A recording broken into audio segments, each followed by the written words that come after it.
Hi friends, welcome back to my channel. ಇವತ್ತೇನು special ಗೊತ್ತಾ? Prawn fry. ಅದಕ್ಕಿಂತ special ಏನಂದರೆ ನನ್ನ ಹಸ್ಬೆಂಡ್ ಮಾಡಿದ್ದಾರೆ. ಸೊ ಇದನ್ನು ಅವ್ರು ಹೇಗೆ ಮಾಡಿದ್ರು, ಅದಕ್ಕೆ ಏನೇನು ಇಂಗ್ರೀಡಿಯೆಂಟ್ಸ್ ಯೂಸ್ ಮಾಡಿದ್ರು, ಪ್ರಾನ್ ಹೇಗೆ ಕ್ಲೀನ್ ಮಾಡಬೇಕು, ಪ್ರಾನ್ನ ಎಷ್ಟೊತ್ತು ಮಸಾಲದಲ್ಲಿ ನೆನೆಸ್ಬೇಕು, ಎಷ್ಟೊತ್ತು ಬೇಯಿಸಬೇಕು ಅನ್ನೋದನ್ನ ಕ್ಲೀನಾಗಿ ಕರೆಕ್ಟಾಗಿ ಹೇಳಿದ್ದಾರೆ. ಸೊ ವೀಡಿಯೋನ ಸ್ಕಿಪ್ ಮಾಡಬೇಡಿ, ಕಂಪ್ಲೀಟಾಗಿ ನೋಡಿ. ಮತ್ತು ಅವ್ರು ಯಾವಾಗ ಅಡುಗೆ ಕಲಿತ್ರಿ ಅಂತ ಅದೇ ಮಾತುಕತೆ ಎಲ್ಲ ನಡೆದಿದೆ. ಸೊ ನೋಡಿ, ನೀವು ಮನೇಲಿ ಟ್ರೈ ಮಾಡಿ ಹೇಳಿ ಹೇಗಾಗಿತ್ತು ಅಂತ. ಸಖತ್ ಡೆಲಿಷಿಯಸ್ ಆಗಿತ್ತು ನಿಜವಾಗ್ಲೂ. ಸೊ ಪ್ಲೀಸ್ ನನ್ನ ವೀಡಿಯೋನ ಲೈಕ್ ಮಾಡಿ, ಶೇರ್ ಮಾಡಿ, ಮತ್ತು ನನ್ನ ಚಾನಲ್ನ ಸಬ್ಸ್ಕ್ರೈಬ್ ಮಾಡಿ. So let's begin the video.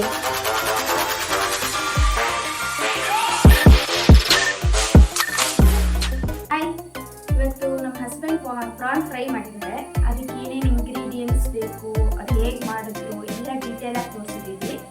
So ಅದೇನೇನು ಬೇಕು ಅಂತ ಅವರೇ ಹೇಳ್ತಾರೆ, ನೋಡೋಣ. ಸೊ ನೋಡಿ ಫ್ರೆಂಡ್ಸ್, ಈಗ ಅದಕ್ಕೆ ಏನೇನು ಇಂಗ್ರೀಡಿಯೆಂಟ್ಸ್ ಬೇಕು ಅಂತೆಲ್ಲ ತೋರಿಸಿಟ್ಟಿದ್ದಾರೆ.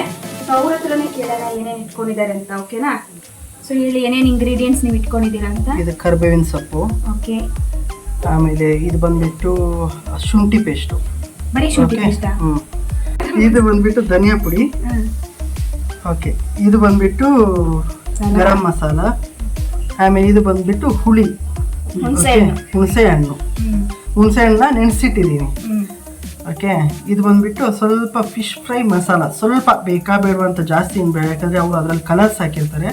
ಸೊ ಅದಕ್ಕೆ ನೀವು ಯೂಸ್ ಮಾಡಬೇಡಿ. ಇದರೆಲ್ಲ ಇವಾಗ ನಾವು ಯೂಸ್ ಮಾಡಿದ್ರಲ್ಲೂ ಕಲರ್ಸ್ ಹಾಕಿರ್ತಾರೆ, ಅದಕ್ಕಂತ ಹೇಳ್ಬಿಟ್ಟು ನಮಗೆ ಬೇರೆ ವಿಧಿ ಇಲ್ಲ, ಅದನ್ನೇ ಮಾಡಬೇಕು. ಯಾಕಂದರೆ ಆವಾಗಿನ ಕಾಲದಲ್ಲಿ ನಾವು ಎಲ್ಲ ಕಡ್ಬಿಟ್ಟು ಮಾಡ್ತಾ ಇದ್ವಿ, ಇವಾಗ ಅದನ್ನು ಮಾಡೋಕ್ಕಾಗಲ್ಲ, ಓಕೆ. ಸೊ ಇದು ಬಂದ್ಬಿಟ್ಟು ಎಣ್ಣೆ, ಓಕೆ. ಯಾವ ಎಣ್ಣೆ ಇದು? ಸನ್ಫ್ಲವರ್ ಆಯಿಲ್, ಓಕೆನಾ. ಇದು ಬಂದ್ಬಿಟ್ಟು ಇದು ಏನು ಖಾರದ ಪುಡಿ, ಅಚ್ಚ ಖಾರದ ಪುಡಿ. ನಮ್ಮದು ಮಂಗಳೂರು ಖಾರ, ನಿಮ್ಮದು ಬ್ಯಾಂಗ್ಳೂರು ಖಾರ. ಸರಿ, ಓಕೆ. ಇದು ಬಂದ್ಬಿಟ್ಟು ಏನಿದು? ಇದು ಸರಿ, ಇದು ಪೆಪ್ಪರ್ ಪೌಡ್ರ್, ಓಕೆ. ಇದು ಬಂದ್ಬಿಟ್ಟು ಇದು ಸ್ವಲ್ಪ ರುಚಿಗೆ ತಕ್ಕಷ್ಟು ಉಪ್ಪು. ಇದು ಎಷ್ಟು ಬೇಕು ಅಷ್ಟೇ ಹಾಕ್ಬೇಕು, ಜಾಸ್ತಿ ಹಾಕಂಗಿಲ್ಲ. ಓಕೆ. ನನಗೆ ಇಂಗ್ರೀಡಿಯೆಂಟ್ಸ್ ಒಂದು ಡೌಟ್ ಇದೆ. ಓಕೆ. ಇದು ಶುಂಠಿ ಪೇಸ್ಟ್, ಇದು ಶುಂಠಿ ಬೆಳ್ಳುಳ್ಳಿ ಪೇಸ್ಟ್? ಶುಂಠಿ ಬೆಳ್ಳುಳ್ಳಿ ಪೇಸ್ಟ್ ಎರಡು, ಬರೀ ಶುಂಠಿ ಪೇಸ್ಟ್ ಅಂತ. ಓಕೆ. ಶುಂಠಿ ಬೆಳ್ಳುಳ್ಳಿ ಪೇಸ್ಟ್ ಎರಡು ಸಾಕು, ಇಷ್ಟು ಸಾಕು. ಫ್ರೈಗೆ ಇಷ್ಟು ಸಾಕು. ಇದು ಪ್ರಾನ್ಸ್ ಫ್ರೈ. ಪ್ರಾನು ಇರಿ, ಮೇನ್ ಇಂಗ್ರೀಡಿಯೆಂಟ್ ಅದನ್ನು ತೋರಿಸಿಲ್ಲ ನಾನು, ಓಕೆ. ಇದು ಬಂದ್ಬಿಟ್ಟು main ingredient prawns, okay. So ಇದು 1 kg ಇದೆ, ಓಕೆನಾ.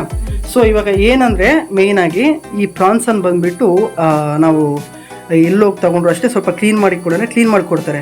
ಅದ್ರ ಮೇಲೆ ನಮಗೆ ಬೇರೆ ಕೆಲಸ ಇರುತ್ತೆ, ಅದರಲ್ಲಿ ಕ್ಲೀನ್ ಮಾಡುವಂಥದ್ದು. ಮೇಯ್ನ್ ಒಂದು ಅದರಲ್ಲಿ ಒಂದು ಅದರದ್ದು ಏನು ಹೇಳೋದು, ಒಂದು ಕಸ ಇರುತ್ತೆ ಅದರಲ್ಲಿ ಮೇಯ್ನಾಗಿ ಆ ಪ್ರಾನ್ಸಲ್ಲಿ. ಹೌದು, ವೇಸ್ಟೇಜ್ ಅದು. ಅದನ್ನು ನಾವು ತೆಗಿಬೇಕು. ಅದನ್ನು ತೆಗೆದಿದ್ರೆ ನಮಗೆ ಸ್ವಲ್ಪ ಪ್ರಾಬ್ಲಮ್ ಆಗುತ್ತೆ, ಅಂದರೆ ನಮ್ಮ ಡೈಜೆಷನ್ ಸಿಸ್ಟಮಲ್ಲಿ ಸ್ವಲ್ಪ ಪ್ರಾಬ್ಲಮ್ ಆಗುತ್ತೆ. ಹೌದು. ಸೊ ಅದಕ್ಕೆ ಅದನ್ನು ಮೇಯ್ನಾಗಿ ತೆಗಿಬೇಕು. ಅಂದರೆ ಇದು ಯಾರಿಗೂ ಗೊತ್ತಿಲ್ಲ. ನಾವು ಮಂಗಳೂರವರಾಗಿದ್ದರಿಂದ ನಮಗೆ ಇದು ಗೊತ್ತು. ನಾವು ಅದನ್ನು ಆಲ್ಮೋಸ್ಟ್ ತೆಗೆದುಬಿಡ್ತೀವಿ, ಎಲ್ಲದರಲ್ಲೂ ತೆಗೆದುಬಿಡಿ, ಯಾವುದ್ರಲ್ಲೂ ಇಡೋದಿಲ್ಲ. ನೋಡಿ, ಮೇಯ್ನಾಗಿ ತೋರಿಸ್ಬೇಕಂದ್ರೆ ಇಲ್ಲ, ತೆಗ್ದಿಲ್ಲ, ಇವಾಗ ತೆಗಿತೀನಿ. ಸೊ ಇದರಲ್ಲಿ ನೋಡಿ, ಇಲ್ಲಿ ಬ್ಲ್ಯಾಕ್ ಕಲರ್ ಆಗಿ ಒಂದು ಕಾಣಿಸ್ತಾ ಇದೆ ಅಲ್ಲ, ಸೊ ಅದನ್ನು ಮೇಯ್ನಾಗಿ ತೆಗಿಬೇಕು. ನೋಡಿ ಇಲ್ಲಿ, ಹೌದು, ಇಲ್ಲಿ ಉದ್ದಕ್ಕೊಂದು ಕಾಣಿಸ್ತಾ ಇದೆ. ತೋರಿಸು, ಅದು ಕೈಯಲ್ಲಿ ತೋರಿಸು. ಇಲ್ಲಿ ಬ್ಲ್ಯಾಕ್ ಕಲರ್ ಇಲ್ಲಿ ಕಾಣಿಸ್ತಾ ಇದೆಯಾ? ನೋಡಿ, ಅಲ್ಲಿ ಕಾಣಿಸ್ತಾ ಇದೆ ಅಲ್ಲ. ಸೊ ಅದೇ ಬಂದ್ಬಿಟ್ಟು ನಾವು ಮೇಯ್ನಾಗಿ ತೆಗಿಬೇಕಾಗಿರೋ ವಿಷಯ, ಓಕೆನಾ. ಅದನ್ನು ತೆಗೆದು ಆಮೇಲೆ ನಾವು ಫ್ರೈ ಮಾಡೋವಂಥದ್ದು ಫ್ರೈ ಮಾಡ್ಬೋದು. ಸೊ ನಾವು ಶೆಲ್ ಹಾಕಿ ಕೂಡ ಕೆಲವರು ಮಾಡ್ತಾರೆ. ಹೌದು, ಆದ್ರೂ ಅಷ್ಟೇ ಇದನ್ನು ರಿಮೂವ್ ಮಾಡಬೇಕು. ಅದು ಇಂಪಾರ್ಟೆಂಟ್. ಶೆಲ್ ಜೊತೆಗೆ ಬೇಕಾದ್ರೆ ತಿನ್ಬೋದು, ಬಟ್ ಅದನ್ನು ಮಾತ್ರ ತೆಗಿಬೇಕು. ಅದು ಹೆಂಗೆ ಹೇಳೋದಂದರೆ, ನಮ್ಮ ಎಲ್ಲ ಮೀನುಗಳಲ್ಲಾಗಿರ್ಬೋದು, ಯಾವುದ್ರಲ್ಲೂ ಆಗಿರ್ಬೋದು, ಅದು ಡೈಜೆಷನ್ ಸಿಸ್ಟಮ್ ಅದರದ್ದು. ಸೊ ಓಕೆನಾ, ಅದನ್ನು ನಾವು ತೆಗೆದುಬಿಟ್ವಿ ಅಂತ ಹೇಳಿದ್ರೆ ನಮಗೆ ಒಳ್ಳೆಯದು. ಅದಕ್ಕೋಸ್ಕರ ಅದನ್ನು ತೆಗಿಬೇಕು. ವೇಸ್ಟೇಜ್ ಅದು ನಮ್ಮ ಹೆಲ್ತ್ಗೆ ಅದು ಒಳ್ಳೆಯದು ಅಲ್ಲ, ಅದನ್ನು ತೆಗಿಯೋದು ಒಳ್ಳೆಯದು ಅಂತ ಹೇಳಿ. ಬಟ್ ಅದ್ರ ಜೊತೆಗೆ ತಿಂದ್ರೆ ಹೆಲ್ತ್ ಇಶ್ಯೂಸ್ ಬರುತ್ತೆ. ಓಕೆ. ಡೈಜೆಷನ್ ಪ್ರಾಬ್ಲಮ್, ಅದ್ರ ಡೈಜೆಷನ್ ಇರ್ಬೋದು ಅದು, ಬಟ್ ನಮಗದು ಡೈಜೆಷನ್ ಪ್ರಾಬ್ಲಮ್ ಹೌದು, ಅದಕ್ಕೋಸ್ಕರ ತೆಗಿಬೇಕು. ಓಕೆ, ಸರಿ. ಹೇಗೆ ತೆಗಿಯೋದು ಅಂತ ತೋರಿಸ್ತೀರಾ? ಓಕೆ, ಇವಾಗ ತೋರಿಸ್ತೀನಿ ನಾನು. ಸೊ ಇದನ್ನ ಇಲ್ಲಿ ಬ್ಲ್ಯಾಕ್ ಆಗಿ ಒಂದು ಕಾಣಿಸ್ತಿದೆ ನೋಡಿ, ಈ ಜಾಗದಲ್ಲಿ ಬ್ಲ್ಯಾಕ್ ಆಗಿ ಒಂದು ಕಾಣಿಸ್ತಾ ಇದೆ. ನಾವು ಕ್ಲೀನಾಗಿ ಅದರ ಜಾಗಕ್ಕೆ ಈ ಥರ ಕಟ್ ಮಾಡ್ಕೊಬೇಕು. ಕಟ್ ಮಾಡ್ಕೊಂಡ್ಮೇಲೆ ನೋಡಿ, ಈ ಥರ ಬ್ಲ್ಯಾಕ್ ಆಗಿ ಇಲ್ಲೊಂದಿದೆ ನೋಡಿ, ಇಲ್ಲಿ ಕಾಣಿಸ್ತಾ ಇದೆಯಾ? ಇದು ವೇಸ್ಟೇಜು. ಇದನ್ನು ನಾವು ಹಿಂಗೆ ಕೈ ಹಾಕಿ ಹಿಂಗೆ ಹೇಳಿದ್ರೇ ಬಂದ್ಬಿಡುತ್ತೆ ನೋಡಿ, ಇದು ವೇಸ್ಟೇಜು. ಇದನ್ನು ಬಿಸಾಕಬೇಕು. ಓಕೆನಾ. ಅದನ್ನು ಬಿಸಾಕಿದ್ಮೇಲೆ ನೋಡಿ ಇಲ್ಲಿ ಏನಿರಲ್ಲ ಬ್ಲ್ಯಾಕ್ ಕಲರ್ಸ್. ಓಕೆನಾ. ಸೊ ಇದೆಲ್ಲ ಹೋಯ್ತು. ಸೊ ಇಷ್ಟೇ ಕ್ಲೀನ್ ಮಾಡೋದು ಇಷ್ಟ. ಈಸಿ. ಎಲ್ಲದನ್ನೂ ಇದೇ ಥರ ತೆಗಿಬೇಕು. ಎಲ್ಲಾದ್ರಲ್ಲಿ ಈ ಥರ ತೆಗ್ದ್ವಿ ಅಂತ ಹೇಳಿದ್ರೆ ಈಗ ನಿಮಗೆ ಪ್ರಾನ್ಸ್ ಬಂದ್ಬಿಟ್ಟು ಇದು ಇವಾಗ ತಿನ್ನೋದಕ್ಕೆ ಆರೋಗ್ಯಕರ ಇದು. ಈ ಪ್ರಾನ್ಸನ್ನು ತಿನ್ಬೋದು. ಕ್ಲೀನ್ ಮಾಡಿ ಆದಮೇಲೆ ನೋಡಿ ಈ ಥರ ಕ್ಲೀನ್ ಮಾಡಿ ಆಯಿತು ನೋಡಿ. ಇವಾಗ ಏನಿರಲ್ಲ ಇದರಲ್ಲಿ, ಏನಿರಲ್ಲ. ಏನಿತ್ತಲ್ಲ ಅದನ್ನೆಲ್ಲ ತೆಗ್ದಾಯ್ತು. ಇವಾಗ ಒಂದೊಂದಾಗಿ ಕ್ಲೀನಾಗಿ ತೊಳ್ಕೊಂಡ್ವಿ ಅಂತ ಹೇಳಿದ್ರೆ ಸ್ವಲ್ಪ ನಮಗೆ ಕ್ಲೀನಾಗಿರುತ್ತೆ ಅಂತ ಅಷ್ಟೇ. ಜಾಸ್ತಿ ಒತ್ಬಿಟ್ಟೆಲ್ಲ ಮಾಡಬಾರ್ದು. ಇದು ಬರೀ ಮಾಂಸ ಇರೋದ್ರಿಂದ ಒತ್ಬಿಟ್ಟು ಮಾಡಿದ್ರೆ ಬೋನ್ಸ್ ಇರಲ್ವಲ್ಲ, ಸೊ ಅದರಿಂದ ಮಾಂಸ ಇರೋದ್ರಿಂದ ಫುಲ್ ಹೋಗ್ಬಿಡುತ್ತೆ. ಅದಕ್ಕೆ ಒತ್ಬಿಟ್ಟೆಲ್ಲ ಮಾಡಬಾರ್ದು. ನೋಡಿ ಇವಾಗ ಇಷ್ಟು ಕ್ಲೀನಾಗಿದೆಯಾ ಟ್ರಾನ್ಸ್ ನೋಡೋದಕ್ಕೆ. ಸೊ ಇಷ್ಟು ಕ್ಲೀನಾಗಿ ಮಾಡಬೇಕು, ತೊಳೆದು ಕ್ಲೀನಾಗಿ ಇಟ್ಕೊಬೇಕು. ಚೆನ್ನಾಗಿದೆ. ಓಕೆ, ಫುಲ್ ಫ್ರೆಶ್ ಆಗಿದೆ. ಓಕೆ. ಸೊ ಈಗ ನೆಕ್ಸ್ಟ್ ಏನು? ನೆಕ್ಸ್ಟ್ ಮಸಾಲ ಪದಾರ್ಥಗಳನ್ನ ಯಾವ ಥರ ಮಾಡಬೇಕು, ಹೆಂಗೆ ಮಾಡ್ಬೇಕು ಅಂತ ಹೇಳ್ತೀನಿ. ಓಕೆನಾ? ಸರಿ. ಓಕೆ, ಇವಾಗ ಬಂದ್ಬಿಟ್ಟು ಫಸ್ಟು ಇಲ್ಲಿದೆ ನೋಡಿ ಖಾರದ ಪುಡಿ. ಈ ಖಾರದ ಪುಡಿನ ಹಾಕೊಂಡ್ಬಿಡ್ಬೇಕು. ಓಕೆ, ನಾವು ಫಸ್ಟು ಇಲ್ಲಿ ಎಷ್ಟು ತೊಗೊಂಡಿದ್ದೀನಿ ಅಷ್ಟು ತೊಗೊಳ್ಬೇಕಂತಿಲ್ಲ. ನೀವು ಪ್ರಾನ್ಸ್ ಎಷ್ಟು ತೊಗೊಂಡಿದ್ದೀರಿ ಅದ್ರದ್ದು ಅಳತೆಗೆ ತಕ್ಕನಾಗೆ ತೊಗೊಳ್ಳಿ. ಓಕೆನಾ? 1 ಚಿಟಿಕೆ 2 ಚಿಟಿಕೆ 1 ಸ್ಪೂನ್ 2 ಸ್ಪೂನ್ ಅಂತ ಹೇಳ್ತಾರೆ, ಅದೆಲ್ಲ ಅಲ್ಲ. ನೀವು ಎಷ್ಟು ತೊಗೊಂಡಿರ್ತಾರೋ ಚಿಕನ್ನು, ಇಲ್ಲಿ ಎಷ್ಟು ತೊಗೊಂಡಿರೋ ಪ್ರಾನ್ಸು, ಎಷ್ಟು ತೊಗೊಂಡಿರ್ತಾರೋ ಮೀನು, ಆ ಮೀನಿದ ಅಳತೆಗೆ ತಕ್ಕನಾಗೆ. ಇವಾಗ ಒಂದೊಂದ್ಸಲ ಏನಾಗುತ್ತೆ, ಮೀನುಗಳು 10 ಮೀನುಗಳು ಬರುತ್ತೆ ಅಂತ ತಿಳ್ಕೊಳ್ಳಿ. ಓಕೆ, 1 kg 10 ಮೀನುಗಳು ಬರುತ್ತೆ. ಅವಾಗ ಒಂಥರ ತಗೊಳ್ಬೇಕಾಗುತ್ತೆ ಪದಾರ್ಥಗಳನ್ನ. ಇವಾಗ ಕೆಲವೊಂದ್ಸಲ 12-13 ಮೀನುಗಳು ಬರುತ್ತೆ, ಅವಾಗ ಒಂಥರ ತಗೊಳ್ಬೇಕಾಗುತ್ತೆ. ನೋಡಿ ಈ ಥರ ಏನು ಮಾಂಸಗಳು ಒಂದೇ ಥರ ಬರೋದಿಲ್ಲ. ಒಂದೊಂದ್ಸಲ ನೀರುಗಳು ಜಾಸ್ತಿ ಇರ್ಬೇಕಾದ್ರೆ kg ಜಾಸ್ತಿ ಬರುತ್ತೆ. ಸೊ ಆ ಥರ. ಸೊ ನಾವು 1 ಸ್ಪೂನ್ 2 ಸ್ಪೂನ್ ಅಲ್ಲ, ಅದಕ್ಕೆ ಯಾವುದು ಮಾಂಸಕ್ಕೆ ಅಳತೆಗೆ ತಕ್ಕನಾಗೆ ನಾವೆಲ್ಲದನ್ನು ತಗೊಳ್ಬೇಕು. ಓಕೆನಾ? ಸೊ ಇದ್ರ ಮೇಲೆ ನಾನು ಏನಾಗ್ತಿದ್ದೀನಿ, ಗರಂ ಮಸಾಲ ಆಗ್ತಾ ಇದೆ. ಗರಂ ಮಸಾಲ. ಓಕೆ, ಇದ್ರ ಮೇಲೆ ಗರಂ ಮಸಾಲ ಸ್ವಲ್ಪ ನೋಡಿ, ಅದ್ರದ್ದು ಅಳತೆ ಎಷ್ಟಿದೆ ಅದಕ್ಕಿಂತ ಸ್ವಲ್ಪ ಕಮ್ಮಿ, ತುಂಬಾ ಕಮ್ಮಿ. ತುಂಬಾ ಅಂದ್ರೆ ಅದ್ರದ್ದು ಕಾಲು ಭಾಗದಷ್ಟು ತಗೊಂಡಿದ್ದೀನಿ. ಓಕೆನಾ? ಖಾರ ನಮ್ಗೆ ಜಾಸ್ತಿ ಬೇಕು ಅಂದ್ರೆ ಹಾಕೊಬಹುದು, ಅದು ನಮ್ಮ ಇಷ್ಟ.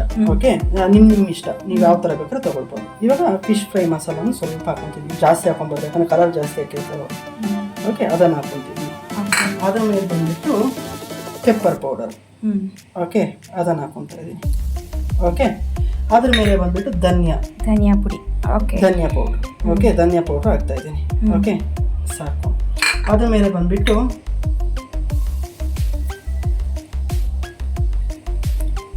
ಏನಿದೆ, ಅದ್ರ ಮೇಲೆ ಬಂದ್ಬಿಟ್ಟು ಇಲ್ಲಿ ನೋಡಿ, ಇದು ಬಂದ್ಬಿಟ್ಟು ಜಿಂಜರ್ ಗಾರ್ಲಿಕ್ ಪೇಸ್ಟ್. ಅದನ್ನ ಎಲ್ಲ ಹಾಕೊಬೇಕು.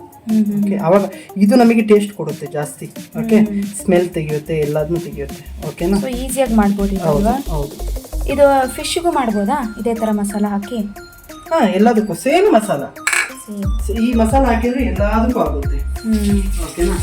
ಸೊ ಇದ್ರಲ್ಲಿ ನೋಡಿ ಅಚ್ಕಾರದ ಪುಡಿ ಹಾಕೊಂಡಿದ್ದಾರೆ, ಗರಂ ಮಸಾಲ, ಧನಿಯಾ ಪುಡಿ, ಪೆಪ್ಪರ್ ಪುಡಿ, ಆಮೇಲೆ ಶುಂಠಿ ಬೆಳ್ಳುಳ್ಳಿ ಪೇಸ್ಟ್ ಹಾಕೊಂಡಿದ್ದಾರೆ. ಆಮೇಲೆ ಮೈನ್ ಇಂಗ್ರೀಡಿಯೆಂಟ್ ಮರ್ತೋಯ್ತು ನನಗೆ, ಅದರದ್ದು ಸ್ವಲ್ಪ ಸ್ಮೆಲ್ ಅದೆಲ್ಲ ಸ್ವಲ್ಪ ಕಮ್ಮಿ ಆಗಬೇಕು ಅಂತ ಹೇಳಿದ್ರೆ ಸ್ವಲ್ಪ ಅರಿಶಿನ ಪುಡಿ. ಓಕೆ, ಅರಿಶಿನ ಪುಡಿ. ಸೊ ಅದು ಸೀ ಫುಡ್ ಅಲ್ವಾ, ಸೊ ಅದೊಂಥರ ಸ್ಮೆಲ್ ಇರುತ್ತೆ. ಆ ಸ್ಮೆಲ್ ಬರ್ದೇ ಇರೋದಕ್ಕೋಸ್ಕರ ಅರಿಶಿನ ಪುಡಿ ಹಾಕೊಂಡಿದ್ದಾರೆ. ನೆಕ್ಸ್ಟ್ ಬಂದ್ಬಿಟ್ಟು ಸ್ವಲ್ಪ ಉಪ್ಪು. ನೋಡಿ, ಉಪ್ಪು ನಾನು ಎಷ್ಟು ಬೇಕಷ್ಟು ಇವಾಗ ಹಾಕೊಂತಾ ಇದ್ದೀನಿ. ನನಗೆ ಸಾಕು ಅಂತ ಅನ್ನಿಸ್ತಾ ಇದೆ. ಆಮೇಲೆ ಬೇಕು ಅಂದರೆ ಆಮೇಲೆ ಎಕ್ಸ್ಟ್ರಾ ಆ್ಯಡ್ ಮಾಡ್ಕೊತೀನಿ. ಓಕೆನಾ? ಫಸ್ಟ್ ಇಷ್ಟು ಹಾಕೊಂಡಿದ್ದೀನಿ ಮಸಾಲೆಯಲ್ಲಿ ಇರಲಿ ಅಂತ. ಓಕೆ, ಇವಾಗ ಏನು ಮಾಡ್ಕೊಬೇಕು ಅಂದರೆ ಈ ನೆನೆಸಿಟ್ಟಿರೋ ಇದಿದೆಯಲ್ಲ ಈ ಹುಳಿನ ಬಂದ್ಬಿಟ್ಟು ಚೆನ್ನಾಗಿ ಪುಡಿ ಮಾಡ್ಕೊಬೇಕಿತ್ತು, ಹಿಂಡ್ಕೊಬೇಕು. ಓಕೆ, ಈ ಥರ ಹಿಂಡ್ಕೊಂಡ್ಬಿಟ್ರೆ ಏನಾಗುತ್ತೆ ಅಂತ ಹೇಳಿದ್ರೆ ಅದರಲ್ಲಿರೋ ಹುಳಿ ಪದಾರ್ಥನೆಲ್ಲ ಈ ನೀರಿಗೆ ಬಿಟ್ಬಿಡುತ್ತೆ. ಓಕೆನಾ? ಸೊ ಈ ಹುಳಿ ಏನಿದೆಯೋ ಹಿಂಡ್ಕೊಂಡಿರೋದು ಅದನ್ನು ಫುಲ್ ಇದಕ್ಕೆ ಹಾಕ್ಕೊಂತಿದ್ದೀನಿ. ನೀರು ಹಾಕ್ಲೇಬಾರ್ದು. ಓಕೆನಾ? ಇದ್ರಲ್ಲಿ ಈ ಹುಣಸೆ ಹಣ್ಣು ರಸದಲ್ಲೇ ಬಂದ್ಬಿಟ್ಟು ಫುಲ್ ಮಿಕ್ಸ್ ಮಾಡ್ಕೊಬೇಕು. ಯಾಕಂತ ಹೇಳಿದ್ರೆ ನಾವು ನೀರು ಹಾಕಿದ್ರೆ ಏನಾಗುತ್ತೆ ಅಂತ ಹೇಳಿದ್ರೆ, ನೀರು ಹಾಕಿದ್ಮೇಲೆ ಬಂದ್ಬಿಟ್ಟು ಅದ್ರದ್ದು ನಾವು ಏನು ಹಾಕಿರ್ತೀವಿ ಮಸಾಲ ಅದೆಲ್ಲ ಅದು ನೀರಿಗೆ ಹೋಗ್ಬಿಡುತ್ತೆ. ನೀರಿಗೆ ಹೋಗೋದ್ರಿಂದ ಎಲ್ಲ ಸಪ್ರೇಟ್ ಆಗಿಬಿಡುತ್ತೆ ಟೇಸ್ಟ್ ಎಲ್ಲ. ಇವಾಗ ಹುಣಸೆ ಹಣ್ಣದು ಇದಕ್ಕೆ ರಸಕ್ಕೆ ಹಾಕೋದ್ರಿಂದ ಇದ್ರ ಬದಲು ವಿನೆಗರ್ ಹಾಕ್ಬೋದು, ಬಟ್ ವಿನೆಗರ್ ಹಾಕಿದ್ರೆ ಒಳ್ಳೇದಲ್ಲ. ಅದಕ್ಕೋಸ್ಕರ ಹುಣಸೆ ಹಣ್ಣು ರಸ. ಓಕೆನಾ? ಸೊ ಇದನ್ನು ಹಾಕೊಳ್ಳೋದ್ರಿಂದ ಈ ಹುಣಸೆ ಹಣ್ಣಿಗೆ ಈ ಮಸಾಲೆ ಪದಾರ್ಥಗಳೆಲ್ಲ ಸೇರಿದಾಗ ಅದ್ರ ಟೇಸ್ಟೇ ಬೇರೆ ಇರುತ್ತೆ. ಓಕೆನಾ? ಓಕೆ, ಸೊ ಇದಿಷ್ಟು ಮಿಕ್ಸ್ ಮಾಡ್ಕೋಬೇಕಾ? ಎಲ್ಲದನ್ನು ಮಿಕ್ಸ್ ಮಾಡ್ಕೊಬೇಕು. ಇದಕ್ಕೆ ನಾವು ಲೆಮನ್ ಜ್ಯೂಸ್ ಹಾಕೋಬೋದಾ? ಇವಾಗ ಲೆಮನ್ ಜ್ಯೂಸ್ ಹಾಕೋ ಅಗತ್ಯ ಅಲ್ವಲ್ಲ? ಅಲ್ಲಲ್ಲ, ಲೈಕ್ ಸಬ್ಸ್ಟಿಟ್ಯೂಟ್ ಆಗಿ ಈಗ ಹುಣಸೆ ಹಣ್ಣು ಬದಲು ಅವಾಗ ನಿನಗೆ ಲೈಮ್ ಬಂದ್ಬಿಟ್ಟು ತುಂಬಾ ಹುಳಿ ಇರುತ್ತೆ, ಹೌದಾ? ಸೊ ಲೈಮ್ದು ರಸ ನೀನು ಫುಲ್ ಹಾಕೋದ್ರಿಂದ ಅಷ್ಟು ಇದಾಗಿರಲ್ಲ. ಓಕೆ. ಸೊ ಅದಕ್ಕೆ ಬರೀ ಈ ಹುಳಿ ಮಾಡಿದ್ರೆ ಹುಳಿ ನಿನಗೆ ನೀರಿಗೆ ಹೋದಾಗ ಸ್ವಲ್ಪ ಹುಳಿ ಸ್ವಲ್ಪ ಕಮ್ಮಿನೇ ಇರುತ್ತೆ, ಜಾಸ್ತಿ ಏನಿರಲ್ಲ ಅಲ್ವಾ? ಅದಕ್ಕೋಸ್ಕರ ಇತ್ತು. ಇವಾಗ ಇದಕ್ಕೆ ಸ್ವಲ್ಪ ಕರಿಬೇವಿನ ಸೊಪ್ಪು ನಾವೇನು ತಗೊಂಡಿದ್ದೀವಿ ಅದನ್ನ ಹಾಕೊಂಡ್ಬಿಡ್ಬೇಕು. ಯಾಕಂದ್ರೆ ಸ್ಮೆಲ್ ಚೆನ್ನಾಗಿ ಕೊಡುತ್ತೆ. ಇದ್ರ ಜೊತೆಗೆ ಬೆಂದಾಗ ಆ ಸ್ಮೆಲ್ ಇದೆಯಲ್ಲ ಭಾರಿ ಚೆನ್ನಾಗಿ ಬರುತ್ತೆ. ಅದಕ್ಕೋಸ್ಕರ ಇದ್ರ ಜೊತೆಗೆ ಬೆಂದಾಗ ಕರಿಬೇವಿನ ಸೊಪ್ಪು ಇನ್ನೂ ಒಳ್ಳೆಯದು. ಯಾಕಂದರೆ ನಮಗೆ ಕೂದಲು ಚೆನ್ನಾಗಿ ಬೆಳೆಯೋದಕ್ಕೆ, ಬ್ಲ್ಯಾಕ್ ಆಗಿರೋದಕ್ಕೆ ಕರಿಬೇವಿನ ಸೊಪ್ಪು ಒಳ್ಳೆಯದು. ಸೊ ಅದಕ್ಕೆ ಇದನ್ನು ಜೊತೆಗೆ ಸೇರಿಸೋದ್ರಿಂದ ಇನ್ನೂ ಸ್ವಲ್ಪ ಟೇಸ್ಟ್ ಕೊಡುತ್ತೆ, ಆಮೇಲೆ ಸ್ಮೆಲ್ ಕೊಡುತ್ತೆ. ಓಕೆನಾ? ಸೊ ಅದಕ್ಕೋಸ್ಕರ ಇದ್ರ ಜೊತೆಗೆ ಮಿಕ್ಸ್ ಮಾಡಬೇಕು. ಇವಾಗ ನೋಡಿ ಕಲರು ಚೆನ್ನಾಗಿ ಬಂದ್ಬಿಡ್ತು. ಕಲರ್ ಚೆನ್ನಾಗಿ ಬಂತು. ಆಮೇಲೆ ಬಂದ್ಬಿಟ್ಟು ಏನು ಇದರಲ್ಲಿ ವಿನೆಗರ್ ಅದು ಇದು ಏನು ಮಿಕ್ಸ್ ಮಾಡಿಲ್ಲ, ನೀರು ಮಿಕ್ಸ್ ಮಾಡಿಲ್ಲ, ಬರೀ ಇದರಲ್ಲೇ ಬಂದ್ಬಿಡ್ತು ಎಲ್ಲ. ಸೊ ಇದು ಟೇಸ್ಟ್ ಬರುತ್ತೆ, ಚೆನ್ನಾಗಿ ಟೇಸ್ಟ್ ಬರುತ್ತೆ. ಓಕೆನಾ? ಇವಾಗ ಏನು ಅಂತ ಹೇಳಿದ್ರೆ ನೋಡಿ, ಈ ಥರ ಪ್ರಾನ್ಸ್ನ ತೆಗೆದಿಟ್ಟಿರೋದ್ರಿಂದ ಈ ಸೈಡ್ ಸ್ವಲ್ಪ ನೀರು ಬಿಟ್ಟಿರುತ್ತೆ ನೋಡಿ, ನೀರು ಬಿಟ್ಟಿದೆಯಾ? ಸೊ ನೀರು ಜಾಸ್ತಿ ಇರಬಾರ್ದು. ಸೊ ಇದು ಪ್ರಾನ್ಸ್ ಎಲ್ಲ ನೀರು ಬಿಡುತ್ತೆ, ಅದರಿಂದ ಅದನ್ನು ಬೇರೆ ತಟ್ಟೆಯಲ್ಲಿ ತೆಗೆದಿಟ್ಟಿದ್ದೀನಿ. ಓಕೆನಾ? ಇವಾಗ ಏನು ಮಾಡ್ತೀನಿ ಅಂದರೆ ನೀರು ತೆಗಿಯೋದಕ್ಕೆ ಜಸ್ಟ್ ನೋಡಿ ಈ ಥರ ಮಾಡ್ಕೊತೀನಿ. ಜಾಸ್ತಿ ಹೊತ್ಬಾರ್ದು, ಲೈಟಾಗಿ ಹೊತ್ಬಿಟ್ಟು ಈ ಥರ ಮಾಡ್ಕೊತೀನಿ. ಓಕೆನಾ? ಇದನ್ನು ಹಾಕೊಂಡ್ಬಿಡ್ತೀನಿ ಇದ್ರ ಮೇಲೆ. ಸೊ ಇದು ಹಂಗೆ ಮಾಡಿಲ್ಲ ಅಂದರೆ ಮಸಾಲ ಎಲ್ಲ ನೀರು ಹಾಕ್ಬಿಡುತ್ತಲ್ಲ, ತಿರ್ಗಾ ನೀರು ಹಾಕ್ಬಿಡಿ. ಯಾಕಂದ್ರೆ ಇವಾಗ ಕನ್ಸಿಸ್ಟೆನ್ಸಿ ಆಗಿದೆ, ಕರೆಕ್ಟ್ ಆಗಿದೆ. ಓಕೆನಾ? ಹೀಗಿರೋದ್ರಿಂದ ಏನದು ಫುಲ್ ಮಸಾಲ ಪ್ರಾನ್ಗೆ ಅಂಟ್ಕೊಳ್ಳುತ್ತೆ. ಹೌದು. ನೀರು ಬಿಟ್ಬಿಟ್ರೆ ತಿರ್ಗಾ ಹೋಗುತ್ತೆ, ತಿರ್ಗಾ ವೇಸ್ಟ್ ಆಗಿಬಿಡುತ್ತೆ ಮಾಡಿರೋದು. ಅದಕ್ಕೆ ನೀರನ್ನೆಲ್ಲ ತಿರ್ಗಾ ಇಲ್ಲಿ ನಾ ಏನು ಮಾಡ್ತೀನಿ, ತೆಗೆದುಬಿಟ್ಟು ನೀರನ್ನ ಸ್ವಲ್ಪ ಹಿಂಡಿಬಿಟ್ಟು, ಜಾಸ್ತಿ ಹಿಂಡಿದ್ರೆ ಪ್ರಾನ್ಸ್ ಎಲ್ಲ ಪುಡಿ ಆಗಿಬಿಡುತ್ತೆ. ಅದಕ್ಕೆ ಎಷ್ಟು ಬೇಕಷ್ಟು ಕ್ಲೀನಾಗಿದ್ರೆ ನೋಡಿ ಎಷ್ಟು ಚೆನ್ನಾಗಿ ನೀರು ಬೀಳ್ತಿದೆ. ಈ ಥರ ನೀರನ್ನ ಚೆನ್ನಾಗಿ ಹಿಂಡಿಬಿಟ್ಟು ಇಲ್ಲಿ ಹಾಕಬೇಕು. ಓಕೆ. ಸೊ ಇವಾಗ ಎಲ್ಲ ಅದನ್ನ ಹಾಕ್ಬಿಟ್ಟು ಕ್ಲೀನಾಗಿ ಮಿಕ್ಸ್ ಮಾಡಬೇಕಿತ್ತು. ಓಕೆನಾ? ಮ್ಯಾರಿನೇಟ್ ಮಾಡಬೇಕಾ ಇದನ್ನ? ಎಷ್ಟೊತ್ತು? ಒಂದು ಜಾಸ್ತಿ ಬೇಡ, ಯಾಕಂದ್ರೆ ಇದು ಬಂದ್ಬಿಟ್ಟು ಬರೀ ಮಾಂಸ ಇರೋದ್ರಿಂದ ಜಾಸ್ತಿ ಹೊತ್ತು ಮಾಡ್ಬೇಕಂತ ಏನಿರಲ್ಲ. ಓಕೆನಾ? ನೋಡಿ ಇದು ಮಿಕ್ಸ್ ಮಾಡ್ಬೇಕಾದ್ರೆ 2 ಕೈನೂ ಚೆನ್ನಾಗಿ ತೊಳ್ಕೊಂಡಿರ್ಬೇಕು. ಸುಮ್ಮನೆ ಹಂಗೆ ಮಾಡಕ್ ಹೋಗ್ಬಾರ್ದು. ಚೆನ್ನಾಗಿ ಸೋಪ್ ಹಾಕೊಂಡು ತೊಳ್ಕೊಂಡು ಅದ್ರ ಮೇಲೆ ಮಾಡ್ಬೇಕು 2 ಕೈ. ಸುಮ್ಮನೆ ನಾವು ಆ ಥರ ಯಾವಾಗ ಬೇಕು ಅವಾಗ ಕೈ ಹಾಕ್ಬಿಟ್ಟು ಹಿಂಗೆ ಇದು ಮಾಡಕ್ ಹೋದ್ರೆ ಸೊ ನಮ್ಮ ಕೈ ಹೈಜೀನ್ ಆಗಿರಲ್ಲ. ಸೊ ಇದನ್ನು ಚೆನ್ನಾಗಿ ಕೈನ ಹಾಕೋಕ್ಕಿಂತ ಮುಂಚೆ ಹೋಗ್ಬಿಟ್ಟು ಡೆಟಾಲಲ್ಲಿ ಸ್ವಲ್ಪ ನಮ್ಮ ಮನೇಲಿ ಸಂತೂರ್ ಇರೋದು, ಸೊ ಅದನ್ನ ಹಾಕ್ಬಿಟ್ಟು ಚೆನ್ನಾಗಿ ಕೈನ ತೊಳ್ಕೊಂಡ್ಬಿಟ್ಟು ಆಮೇಲೆ ಇದ್ರೆ ಮಿಕ್ಸ್ ಮಾಡ್ಕೊಬೇಕು. ಯಾವುದೋ ಸೋಪ್ ಹಾಕೊಂಡು ವಾಶ್ ಮಾಡ್ಬಿಟ್ಟು ಮತ್ತೆ ವಾಟರ್ ವಾಶ್ ಮಾಡ್ಕೊಳ್ಳಿ. ಓಕೆ. ಈಗ ಇದನ್ನ ಈ ರೆಸಿಪಿ ಮಾಡ್ತಿದ್ಯಲ್ಲ, ಯಾರು ಹೇಳ್ಕೊಟ್ಟಿದ್ದು? ಹೇಳ್ಕೊಟ್ಟಿದ್ದಂತ ಇಲ್ಲ, ಇದು ನಾನು ಕಲ್ತಿರೋದು. ಯಾವಾಗ ಕಲ್ತಿದ್ದು? ಸೊ ಇದೆಲ್ಲ ನಮ್ಮ ಮಮ್ಮಿದ ರೆಸಿಪಿ. ನಾನು ಅಡುಗೆ ಕಲ್ತಿರೋದು ಬಂದ್ಬಿಟ್ಟು ಎಷ್ಟು ವಯಸ್ಸಲ್ಲಿ ಇರ್ಬೇಕಾದ್ರೆ ಕಲ್ತಿರ್ಬೋದು, ನಂದಾಚು 4th ಅಲ್ಲ 6th ಅಲ್ಲಿ ಇರ್ಬೇಕಾದ್ರೆ ಕಲ್ತೆ. ಸೊ ಬಂದ್ಬಿಟ್ಟು ನಮ್ಮ ಫ್ಯಾಮಿಲಿ ಸಿಚುವೇಶನ್ ಆಗಿತ್ತು ಅವಾಗ. ಸೊ ಅದರಿಂದ ನಮ್ಮ ಅಮ್ಮ ಹೊರಗಡೆ ಕೆಲಸಕ್ಕೆ ಹೋಗ್ಬೇಕಾಗಿತ್ತು. ಸೊ ಅದರಿಂದ ನಾನು ನಮ್ಮಪ್ಪ ಇಬ್ಬರೇ ಇದ್ವಿ ಮನೇಲಿ. ನಮ್ಮ ಅಕ್ಕ ಅವರು ಇಬ್ಬರು ಓದೋದಕ್ಕೆ ಹೋಗಿದ್ರು ಹೊರಗಡೆ, ನಾನು ನಮ್ಮಪ್ಪ ಇಬ್ಬರೇ ಇದ್ದಿದ್ದರಿಂದ ಮನೇಲಿ. ಸೊ ಅವಾಗ ನಾವಿಬ್ಬರೇ ಅಡುಗೆ ಮಾಡ್ಕೊಬೇಕು. ನಮ್ಮಪ್ಪ ಮಾಡೋದನ್ನ ನೋಡಿ ಅವಾಗ್ಲಿಂದಾನೇ ಕಲ್ತ್ಬಿಟ್ಟಿದ್ದೆ ನಾನು, 6ನೇ ಕ್ಲಾಸಿಂದಾನೆ. ಇವಾಗ ಅದು ಮಕ್ಕಳು ಬರೀ ಓದೋದಕ್ಕೆ ಟೈಮ್ ಇದು ಮಾಡ್ತಾರೆ, ಸೆಟ್ ಮಾಡ್ಕೊತಾರೆ. ನಾನು ಅವಾಗ ಓದೋದಕ್ಕೆ, ಅಡುಗೆಗೆ, ಸೊ ಅಪ್ಪನಿಗೆ ಹೆಲ್ಪ್ ಮಾಡೋದು. ಬಟ್ಟೆ ಒಗೆಯೋದು ನಾವೇ. ಅವಾಗೆಲ್ಲ ವಾಷಿಂಗ್ ಮಿಷಿನ್ ಇರಲಿಲ್ಲ. ಸೊ ಅದರಿಂದ ವಾಷಿಂಗ್ ಮಿಷಿನ್ ನಾವಿದ್ದಿದ್ದು ಹಳ್ಳಿಲಿ, ಅಲ್ಲಿ ಯೂಸ್ ಆಗಲ್ಲ ವಾಷಿಂಗ್ ಮಿಷಿನ್. ಹೌದು, ಊರಲ್ಲಿ ವಾಷಿಂಗ್ ಮಿಷಿನ್ ಯೂಸ್ ಆಗ್ತಾ ಇರಲಿಲ್ಲ, ಯಾಕಂದ್ರೆ ಬರೀ ಮಣ್ಣು ಇದ್ದಿದ್ದಲ್ಲ. ಸೊ ಬಟ್ಟೆ ಎಲ್ಲ ತುಂಬ ಕೊಳೆ ಆಗ್ತಿತ್ತು. ಅದರಿಂದ ಅವಾಗಲೂ ಅಷ್ಟು ನಾವೇ ವಾಶ್ ಮಾಡಬೇಕು. ನಮ್ಮಪ್ಪ ಕೆಲಸಕ್ಕೆ ಹೋಗ್ಬಿಟ್ಟು ಬರಬೇಕಾದ್ರೆ ಆಗ್ತಿತ್ತು, ಟೈಮ್ ತುಂಬ ಹೊತ್ತಾಗ್ತಿತ್ತು. ಒಂದೊಂದ್ಸಲ ನೈಟ್ ಶಿಫ್ಟ್ ಇರುತ್ತೆ, ಒಂದೊಂದ್ಸಲ ಮಾರ್ನಿಂಗ್ ಶಿಫ್ಟ್ ಇರುತ್ತೆ. ಸೊ ಅದರಿಂದ ಅವ್ರಿಗೆ ಕಷ್ಟ ಆಗ್ಬಾರ್ದು, ಅವ್ರು ಕೆಲಸ ಮಾಡ್ಬಿಟ್ಟು ಬರ್ತಾರಲ್ಲ ಅಂತ ಹೇಳ್ಬಿಟ್ಟು ನಾನು ಅವಾಗ ಕೆಲಸ ಮಾಡೋದು ಕಲಿತೆ. ಹಂಗೆ ಕಲ್ತಿದ್ದು ಹಂಗೆ ಕಂಟಿನ್ಯೂ ಆಗ್ತಾ ಇವಾಗ ನಿನಗೆ ಹೆಲ್ಪ್ ಮಾಡೋ ಥರನೂ ಆಯಿತು. Good habit. ಕಲ್ತಿದ್ದು ಈಗ ನಂಗೆ ಹೆಲ್ಪ್ ಆಗ್ತದೆ. ಸೊ ನೋಡಿ, ಇದು ಎಷ್ಟು ಚೆನ್ನಾಗಿ ಮಿಕ್ಸ್ ಆಗಿದೆ. ಫುಲ್ ಮಸಾಲ ಎಲ್ಲ ಪ್ರಾನ್ ಎಳ್ಕೊಳ್ಳುತ್ತೆ. ಅದಕ್ಕೊಂದು ಎಷ್ಟು ನಿಮಿಷ? ಒಂದು 10 ಮಿನಿಟ್ಸ್ ಸಾಕು, ಜಾಸ್ತಿ ಬೇಕಂತಿಲ್ಲ. ಯಾಕಂದ್ರೆ ಇದು ಬಂದ್ಬಿಟ್ಟು ಪ್ರಾನ್ಸ್ ಬರೀ ಮಾಂಸ ಅಲ್ವಾ, ಮಾಂಸ ಇರೋದ್ರಿಂದ ಜಾಸ್ತಿ ಹೊತ್ತು ಬೇಕಂತಿಲ್ಲ. ಓಕೆನಾ? 10 minutes later. ನೋಡಿ ಇವಾಗ ಚೆನ್ನಾಗಿ ಮ್ಯಾರಿನೇಟ್ ಆಗಿದೆ ಅದು. ಸೊ ಅಷ್ಟರೊಳಗಡೆ ನೀವು ಏನು ಮಾಡ್ಬೇಕಂದ್ರೆ ಮ್ಯಾರಿನೇಟ್ ಆಗೋದಕ್ಕೆ ಒಂದು 10 ನಿಮಿಷ ಇಡಿ. 10 ನಿಮಿಷ ಆದಮೇಲೆ ಈ ಥರ ಒಂದು ಕಡಾಯಿನ ತವಾನ ಈ ಥರ ಬಿಸಿ ಮಾಡೋದಕ್ಕೆ ಇಟ್ಬಿಡಿ. ಓಕೆನಾ? ಸೊ ಇದು ತವಾ ಫ್ರೈ. ಇದು ತವಾ ಫ್ರೈ. ಸೊ ಇದು ಬಿಸಿ ಆಗ್ತಾ ಇರುತ್ತೆ, ತವಾ ಬಿಸಿ ಆಗ್ತಾ ಇರುತ್ತೆ. ತವಾ ಬಿಸಿ ಆಗ್ತಾ ಇರಬೇಕಾದ್ರೆ ನೀವೇನು ಮಾಡಬೇಕು ಅಂತ ಹೇಳಿದ್ರೆ ಸ್ವಲ್ಪ ಎಣ್ಣೆಯಿಂದ ಅದಕ್ಕೆ ಹಾಕ್ಬೇಕು. ಫುಲ್ಲು ಬಿಸಿ ಆದಮೇಲೆ ಏನು ಮಾಡಬೇಕು ಅಂದರೆ ಸ್ಟವ್ನ ಸಿಮ್ಗೆ ಇಟ್ಕೊಳ್ಬೇಕು. ತವಾ ಕಾದಿದೆಯಾ ಇಲ್ಲ ಅಂತ ಹಿಂಗೆ ನೋಡ್ಬೇಕು. ನೋಡಿ ಈ ಥರ ಬಿಸಿ ಬೀಳ್ತಾ ಇದೆ ಕೈಗೆ. ಸೊ ಆ ಥರ ಇದು ಬಿಸಿ ಈ ಥರ ಕಾಯ್ತಾ ಇದ್ರೆ ತವಾ ಕಾದಿದೆ ಅಂತ ಅರ್ಥ. ಓಕೆನಾ? ಇವಾಗ ಏನು ಮಾಡಿ ಸುತ್ತ ಇದ್ರೆ ಎಣ್ಣೆ ಹಾಕಿ. ಓಕೆನಾ? ಸುತ್ತ ಇದ್ರೆ ಎಣ್ಣೆ ಹಾಕಿ. ಅದಕ್ಕೆ ಜಾಸ್ತಿ ಆಯಿಲ್ ಬೇಕು ಅಂತೀನಲ್ಲ, ಜಾಸ್ತಿ ತವಾ ಫ್ರೈ ಜಾಸ್ತಿ ಬೇಕು ಅಂತ ಹೇಳಿ. ಸೊ ಎಣ್ಣೆ ಇದ್ರೆ ಕಾಯ್ತಾ ಇರುತ್ತೆ, ಸ್ವಲ್ಪ ಸಿಮ್ಮಿಗಿಡಿ. ಇದನ್ನ ಗ್ಯಾಸ್ನ ಸ್ವಲ್ಪ ಸಿಮ್ಮಿಗಿದ್ರೆ ಅವಾಗ ಏನಾಗುತ್ತೆ, ನಿಧಾನಕ್ಕೆ ಚೆನ್ನಾಗಿ ಕಾಯ್ತಾ ಇರುತ್ತೆ. ಇವಾಗ ಮ್ಯಾರಿನೇಟ್ ಮಾಡಿರೋದನ್ನ ಈ ಥರ ತಗೊಂಡು ಸ್ವಲ್ಪ ಈ ಥರ ಮಿಕ್ಸ್ ಮಾಡಿ ತಿರ್ಗ. ಓಕೆನಾ? ತಿರ್ಗಿ ಈ ಥರ ಮಿಕ್ಸ್ ಮಾಡಿಕೊಂಡು ಮಿಕ್ಸ್ ಮಾಡ್ಕೊಳ್ಳಿ ತಿರ್ಗ. ಓಕೆನಾ? ಇವಾಗ ಸ್ವಲ್ಪ ಮಸಾಲೆ ಮಾತ್ರ ಸ್ವಲ್ಪ ತೆಗೆದು ಈ ಥರ ಬಿಟ್ಟು ನೋಡಿ. ಓಕೆ, ಚೆನ್ನಾಗಿ ಕಾಲಿ. ಓಕೆನಾ? ಇವಾಗ ಏನು ಮಾಡಿ ಒಂದು 4-5 ಹಾಕಿ ಚೆನ್ನಾಗಿ ಮ್ಯಾರಿನೇಟ್ ಆಗಿರೋದನ್ನ ತೆಗೆದು ಒಂದು 4-5 ಈ ಥರ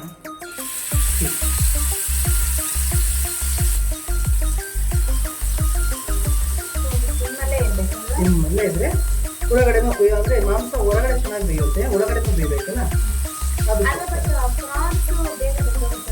ಹೌದು, ಪ್ರಾನ್ಸ್ ಬೇಯಬೇಕು, ಜಾಸ್ತಿ ಟೈಮ್ ತಗೊಳ್ಳಲ್ಲ. ಬರೀ ಮಾಂಸ ಇರೋದ್ರಿಂದ ನಮಗೆ ಸ್ವಲ್ಪ ಬೇಗ ಇದು ಕೆಲಸ. ಅದೇ ಕ್ಲೀನ್ ಮಾಡೋದನ್ನು ಬಿಟ್ಟರೆ ಮಿಕ್ಕಿದೆಲ್ಲ ಈಸಿ ಇದರಲ್ಲಿ ಕೆಲಸ.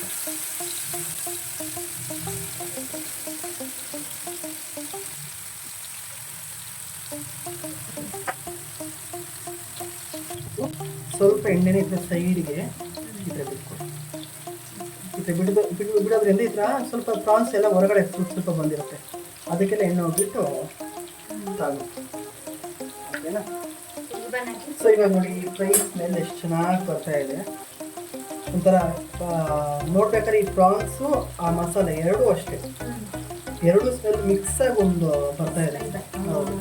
ಸೊ ಆ ಸ್ಮೆಲ್ ಬರೋದ್ರಿಂದ ನಮಗೆ ಏನಾಗುತ್ತೆ, ಒಂಥರ ಮಜಾ. ಆ ಸ್ಮೆಲ್ ಕೇಳಬೇಕಾದ್ರೆ ತಿನ್ನಬೇಕು ಅಂತ ಅನ್ನಿಸ್ತಾ ಇದೆ.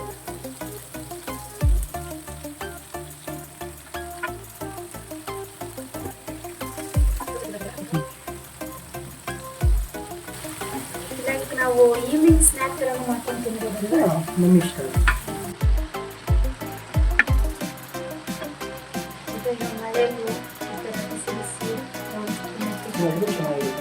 ಇವಾಗ ಏನು ಅಂತ ಹೇಳಿ ಇದು ಇದೆಯಲ್ಲ ಮಾಂಸ, ಸಾರಿ ಈ ಮಸಾಲೆ ಇದೆಯಲ್ಲ ಅದಕ್ಕೆ ಚೆನ್ನಾಗಿ ಇಟ್ಕೊಂಡಿರುತ್ತೆ.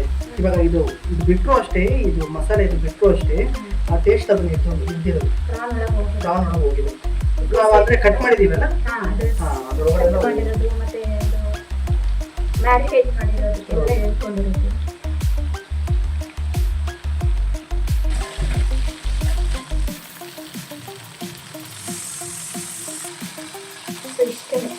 ಎಷ್ಟು ಬೇಗ ಬೇಯುತ್ತೆ ಅಷ್ಟೇ, ಮುಗ್ದೋಯ್ತು.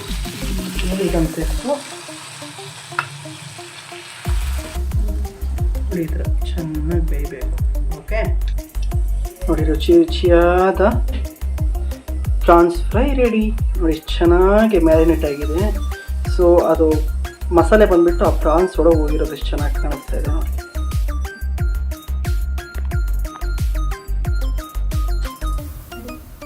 ಪ್ರಾನ್ ಫ್ರೈ ನಮ್ಮ ಹಸ್ಬೆಂಡ್ ಮಾಡಿರೋದು ಸಕ್ಕತ್ತಾಗಿದೆ. ನೋಡೋಕೆ ಮಾತ್ರ ನೋಡಿ ಎಷ್ಟು ಬೇಗ ಆಯಿತು ಗೊತ್ತಾ, ಒಂದು 30 ಮಿನಿಟ್ಸಲ್ಲಿ ಎಲ್ಲ ಆಗೋದು.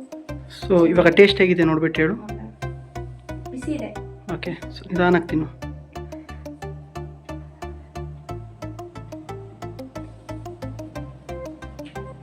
ಸಕ್ಕತ್ತಾಗಿದೆ. ಫ್ಲೇವರ್ ಟ್ಯಾಂಗಿನೆಸ್, ಹುಣಸೆಹಣ್ಣು ಸಕ್ಕತ್ತಾಗಿ ಗೊತ್ತಾಗ್ತದೆ. ಖಾರ ಉಪ್ಪು ಎಲ್ಲ ಕರೆಕ್ಟ್ ಆಗಿದೆ. ಹುಳಿ ಅದ್ರೊಳಗೆ ಹೋಗಿದೆ, ಚೆನ್ನಾಗಿ ತಗೊಂಡು ಎಲ್ಲ ಫ್ಲೇವರು ಕರೆಕ್ಟಾಗಿ ಬರ್ತಾ ಇದೆ. ಓಕೆ, ಸೊ ಚೆನ್ನಾಗಿದೆ ಅಂತ ಹೇಳ್ತೀನಿ. ಓಕೆ, ಬೇಕಾ?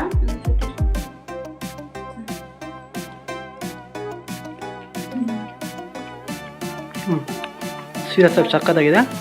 ಆ ಮಸಾಲೆ ಬಂದುಬಿಟ್ಟು ಅಂದರೆ ಇವಾಗ ಪ್ರಾನ್ಸ್ ಬೇಯೋದಕ್ಕೆ ಕರೆಕ್ಟಾಗಿ 4 ರಿಂದ 5 ನಿಮಿಷ ಸಾಕು, ಅದಕ್ಕಿಂತ ಜಾಸ್ತಿ ಬೇಡ ಬೇಯೋದಕ್ಕೆ. ಸೊ ಅದಕ್ಕಿಂತ ಜಾಸ್ತಿ ನೀವು ಇಟ್ಟರೆ ಅದೊಂಥರ ರಬ್ಬರ್ ಥರ ಆಗೋಗುತ್ತೆ. ಹೌದು, ಅಷ್ಟು ಬೇಡ.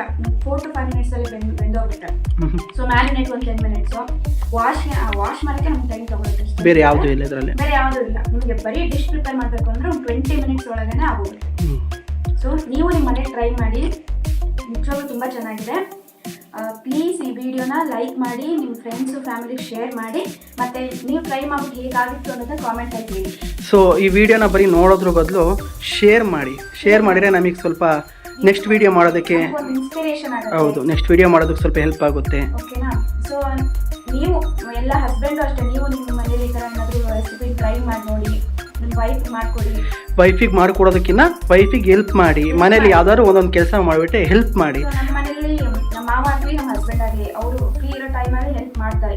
ನಮ್ಮ ಅತ್ತೆಗೆ ನನಗೆ ಇಬ್ರಿಗೂ ಹೆಲ್ಪ್ ಮಾಡ್ತಾರೆ. ಸೊ ನೀವು ಅಷ್ಟೇ, ಎಲ್ಲರೂ ಅಷ್ಟೇ ಫ್ರೀ ಇರೋ ಟೈಮಲ್ಲಿ ಫ್ಯಾಮಿಲಿಗೆ ಹೆಲ್ಪ್ ಮಾಡಿ, ಫ್ಯಾಮಿಲಿ ಜೊತೆ ಟೈಮ್ ಸ್ಪೆಂಡ್ ಮಾಡಿ. ಓಕೆನಾ? ಸೊ ನೆಕ್ಸ್ಟ್ ವಿಡಿಯೋಲಿ ಮೀಟ್ ಆಗೋಣ. ಬಾಯ್ ಬಾಯ್.